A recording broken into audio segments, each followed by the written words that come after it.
As he's being widely accused of committing treason, the infamously woke General Mark Milley is now the subject of a possible court-martial.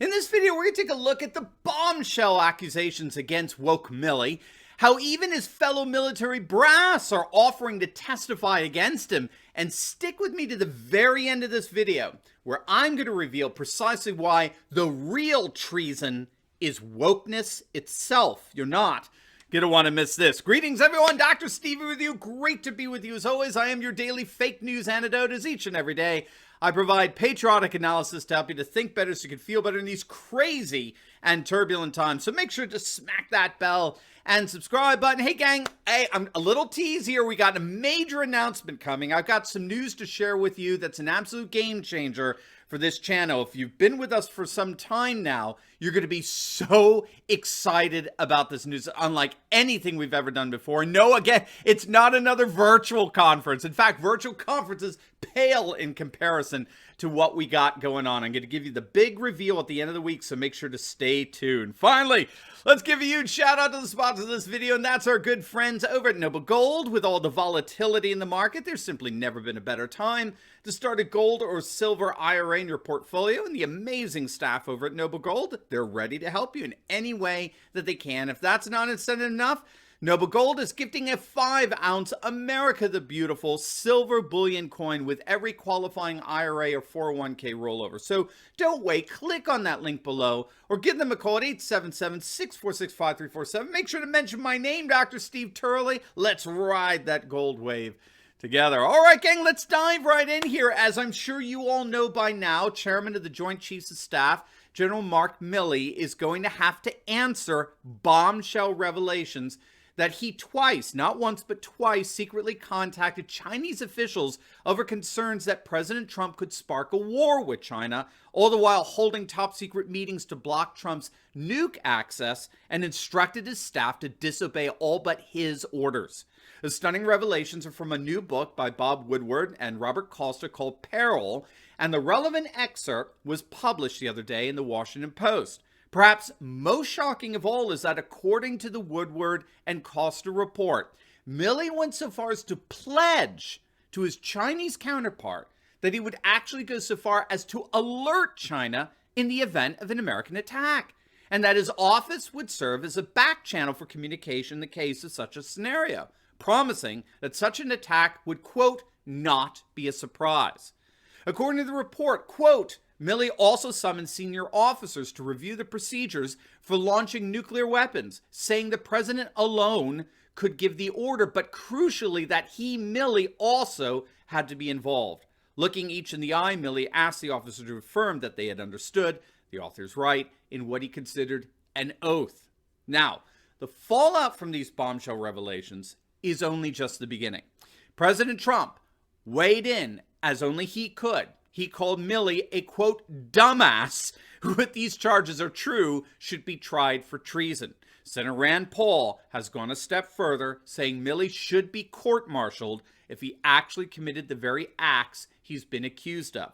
In the meantime, calls for his immediate resignation are flooding D.C., and Senator Marco Rubio has issued a formal demand for Biden to fire Milley on the spot in light of these revelations. There are reports today of an uprising among military brass to get rid of Milley. Jack Posobiec is reporting that his sources are telling him that several Pentagon officers present in Milley's secret meeting are willing to testify against him under oath.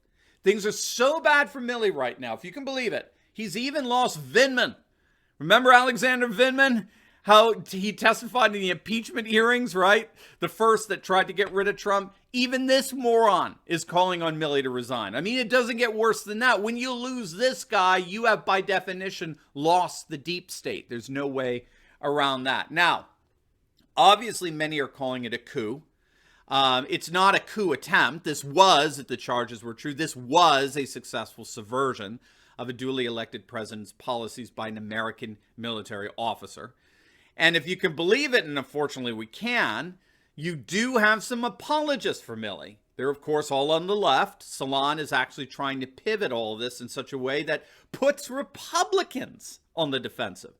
They're asking, How many Republicans, along with General Milley, knew or thought that Trump was mentally unstable, but decided to go along with him for political purposes anyway? I mean, they literally quote a former Republican representative and underline that term, former. They quote this rhino who said that, well, she can understand why Milley tried to prevent Trump from exercising his nuclear launch authority. She too, as many of her Republican colleagues supposedly thought, she too thought that Trump was mentally unstable. Again, this is why we can celebrate that this person is now a former Republican representative, right? But what she and these far leftists over at Salon are saying is absolutely unintelligible from a constitutional vantage point. As National Review pointed out, there is no circumstance, there is no conceivable circumstance in which an American military officer is free to conduct his own rogue foreign policy without informing civilian leadership. Trump derangement syndrome runs so deep among these corporatist globalists that they are actually justifying a military dictatorship in the wake of their hatred for Trump. If these charges are true, what Milley did strikes at the very heart of our democratic constitutional system, in which a duly elected president makes foreign policy decisions. And these people, these rhinos and these leftists, are okay with that assault. Let that hit you. If an officer has a moral problem with carrying out an order, he can choose to resign, he can go public, choosing his moral duty as a citizen over his duty as an officer, but he can't do it as an officer. An officer's job is to carry out the commands of the civilian elected commander-in-chief.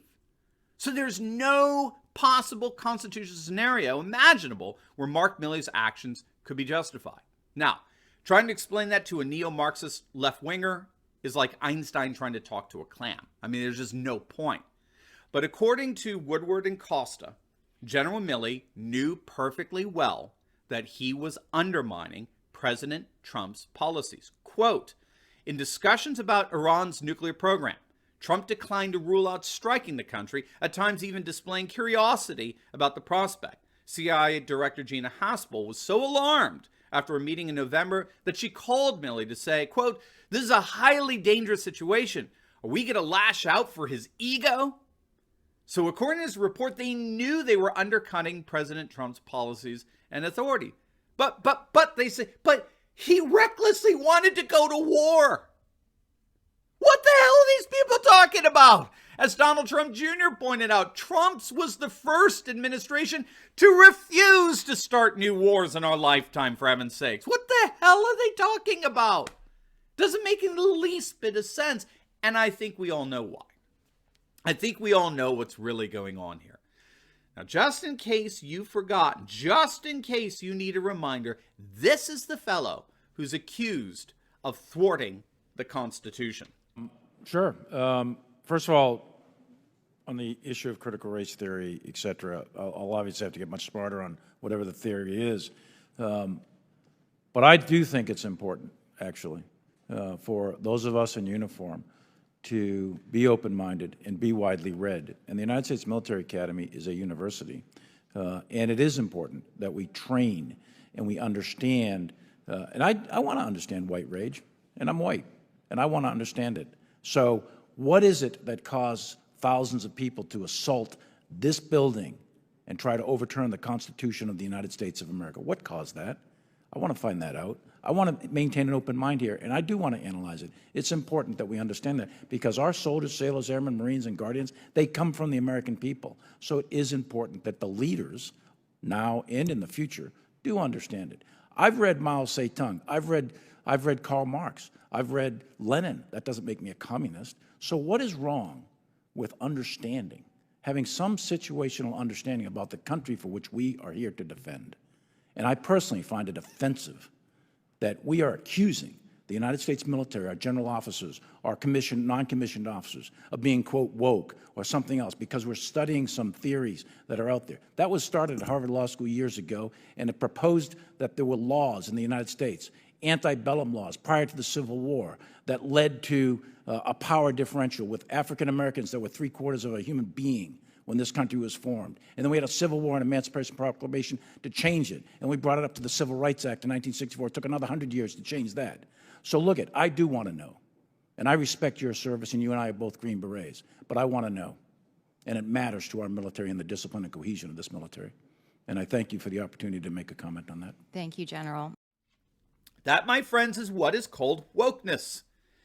And being woke simply means that you have suddenly realized that our entire system, our legal system, our educational system, our professions, our media, our healthcare, whatever it is, our entire system, all of our assumptions about reality have been deliberately constructed so as to benefit white people at the expense of non-whites.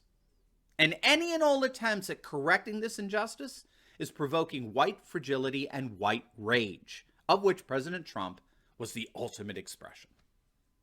What General Milley spelled out for us there is quintessential wokeism. Our entire system was built to benefit one race at the expense of others, and it is incumbent upon those who have been awakened to that reality to rectify that injustice and remake our entire nation into a supposedly more equitable system that benefits all.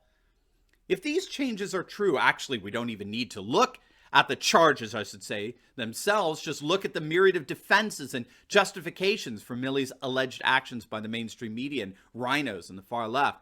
What we are seeing there is precisely the logical outworking of just such a pernicious and racist ideology as wokeism. Because being woke sees the law, it sees the Constitution as itself an instrument of injustice. It logically then lends itself to acting in a manner that is both above the law and the Constitution. That is both the tragedy, indeed the threat of wokeism to our nation. Pay very close attention to who defends Milley's actions, because those are the people who overtly believe that they are above the law. Their woke sentiments are the new Constitution governing our nation, which means then that in the end, the real treason is wokeness itself. Now, before we go, you'll definitely want to check out my latest video on rap star Nicki Minaj crushing MSNBC's Reid over vax mandates. We're actually seeing a whole new politics emerge as a result of government overreach. It's going to absolutely make your day. So make sure to click on the link, and I'll see you over there. God bless.